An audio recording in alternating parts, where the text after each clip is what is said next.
quiero presentarles el recién publicado informe Violencia Electoral 2023-2024, publicado por Laboratorio Electoral, un think tank que se dedica precisamente al análisis de temas electorales. El corte es 29 de marzo, es decir, todavía no incluye este asesinato de la candidata a la alcaldía de Celaya y al regidor. Este proceso electoral, aún en curso, finaliza hasta el 2 de junio, ya superó la cifra de aspirantes asesinados en el proceso del año 2018, también donde hubo candidaturas presidenciales. Del corte al 29 de marzo de este año se registra 50 asesinatos, de los que 26 eran aspirantes como tal, además de 9 secuestros, 22 atentados y 75 amenazas. El incremento de casos de asesinatos, solo asesinatos en los últimos 3 meses, ha sido del 150% a la par del inicio de campañas. Antes estábamos en precampañas, antes del 1 de marzo. Los partidos con mayor número de aspirantes asesinados son Morena con 9 y sigue Acción Nacional con 5. Personas afiliadas al PAN son quienes más han denunciado amenazas, seguidos del PRD y también del PRI. De acuerdo con el mapa de riesgos del Laboratorio Electoral, es importante dar seguimiento a Michoacán, a Chiapas, a Guerrero y también a Morelos. Finalmente, este reporte nos recuerda que el INE emitió un protocolo con el que se brindarán servicios de seguridad y acompañamiento a los candidatos que así lo soliciten a la autoridad electoral, y esta mesa de seguridad institucional del INE asigna un nivel de riesgo, así como el esquema de seguridad, número de vehículos y efectivos que se requieran asignar. En el caso de esta aspirante a la alcaldía lo había solicitado y las autoridades de Guanajuato le dijeron que se los brindarían hasta que arrancara la campaña, es decir, el día de ayer, el día en que fue asesinada luego de un mitin.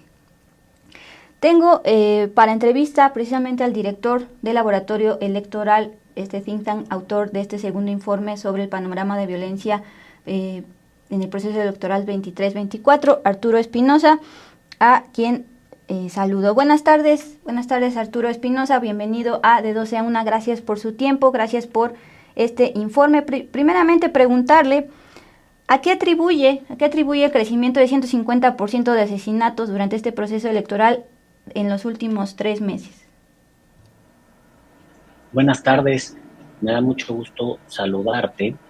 A ver, Dulce, mira, yo creo que sin duda atiende a la época de la conclusión de las precampañas y los registros de las candidaturas. Es decir, estamos en una etapa en la que se definen quiénes van a ser los candidatos y las candidatas, especialmente en el ámbito local, en el ámbito municipal, que es donde más impacta la violencia electoral. Y bueno, pues aquí es donde se busca que las organizaciones criminales, los grupos criminales, tengan incidencia, injerencia en la definición de estas candidaturas, que sean personas afines, que sean personas conocidas, que sean personas, digamos, con quien puedan generar o que ya tengan vínculos. Y cuando esto no pasa, pues vienen primero las amenazas, vienen primero los actos de intimidación para disuadir estas postulaciones o para disuadir estas candidaturas, y si no se logra nada, pues de plano vienen los asesinatos, lo cual pues es algo muy lamentable, pero es una realidad de nuestro país y que no se puede negar. Arturo, me llama la atención este dato que plantean en el segundo informe que ustedes publican en el Laboratorio Electoral, precisamente el día de hoy, 2 de abril. En casi ningún caso se ha informado por parte de las víctimas a las autoridades electorales de estas situaciones. ¿Saben por qué? Realmente las autoridades electorales no son las responsables de la seguridad de los candidatos y las candidatas. Es algo que va más allá de sus atribuciones. Realmente quienes son responsables son las instancias de seguridad a nivel municipal, a nivel local, a nivel federal.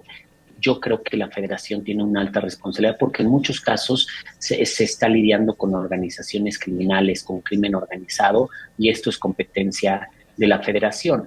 Realmente las autoridades electorales es poco lo que pueden hacer, de ellos no depende la seguridad de las elecciones, de ellos no depende la seguridad de las candidaturas, y digamos en todo caso serían unas ventanillas. Creo que quien aquí tiene que asumir la responsabilidad son las instancias de seguridad del Estado en todos los niveles, y son quienes tienen que actuar en mayor medida. Además hay que señalarlo, este no es un problema ni nuevo, ni es un problema que solo que detona en las elecciones, pero que no tiene su origen en las elecciones. Nosotros hemos venido monitoreando y documentando estos casos, al menos desde las elecciones de 2018, por eso sabemos hoy en día que el ámbito municipal es el más vulnerable, sabemos que las precampañas y registros de las candidaturas es una etapa de definición importante y donde la ola de violencia impacta, pero además también sabemos que esta elección pinta para ser la más violenta en la historia. Se han asesinado al día de hoy a 28 aspirantes o precandidatos o candidatos, ya contando las cifras del día de ayer, lamentablemente. Ya son más de las candidaturas o precandidaturas que se asesinaron en 2018, que fueron 24, y estamos a punto de alcanzar la cifra de 2021, que fueron 30. Y esto no, si bien es un fenómeno que detona en las elecciones y se hace evidente en las elecciones, esto lo que busca es la captura de las instancias gubernamentales a nivel municipal, en algunos casos a nivel local, y es algo que requiere el fortalecimiento de las instituciones de seguridad, de las instituciones municipales, y es algo que se debe trabajar permanentemente, pero pues, desafortunadamente en nuestro país se prefiere ignorar o minimizar el problema. Arturo, otro tema que mencionan ustedes en su informe, es importante dar seguimiento a Michoacán, a Chiapas, a Guerrero y al estado de Morelos. ¿Qué es lo que detectaron ahí, Arturo? Bueno, nosotros hicimos un mapa de riesgos en el cual realmente advertimos 3 niveles de violencia y los clasificamos en un semáforo: rojo, amarillo y verde.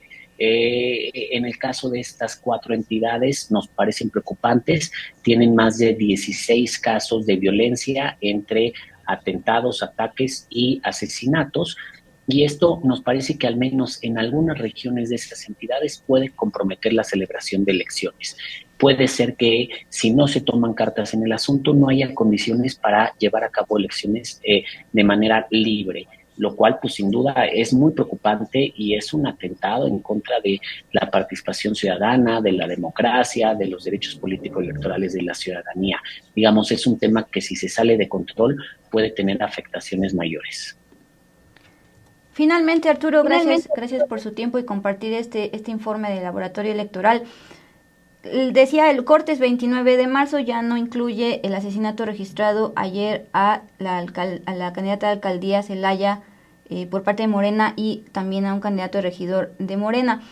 Si usted bien ha escuchado, se están pasando la bolita. Esta mañana la Secretaría de Seguridad Federal planteó que la responsabilidad era de las autoridades de Guanajuato, y hace un par de minutos el dirigente de Morena, del partido del que era las 2 víctimas, Mario Delgado, pues planteaba que se van a saltar las autoridades locales para pues ir directamente a las federales. ¿Cuál es su comentario al respecto de que pues no se sabe a quién acudir respecto a esta violencia electoral que va al alza y que va a superar o ya superó 2018?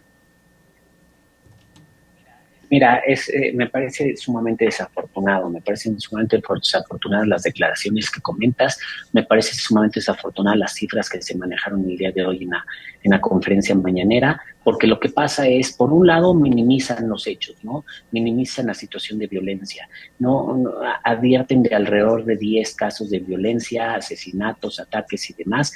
Nosotros hemos contabilizado más de 100 casos de violencia, más de 150 casos de violencia, a partir de una metodología sumamente puntual, sumamente precisa que tenemos y que llevamos depurando varios años, y ahí están las cifras y ahí está nuestra base de datos. Por el otro lado, pues lo que siempre pasa, ¿no? Es el lavado de manos y el deslinde de responsabilidades. Creo que esto es un tema en el que todas las instancias de seguridad del Estado mexicano deben de estar preocupados y ocupados, en el que las instancias federales, las instancias locales, las instancias municipales deben de trabajar arduamente, pero la coordinación la lleva las instancias federales. ¿Por qué? Porque se trata en muchas ocasiones de intervención del crimen organizado, que es competencia federal.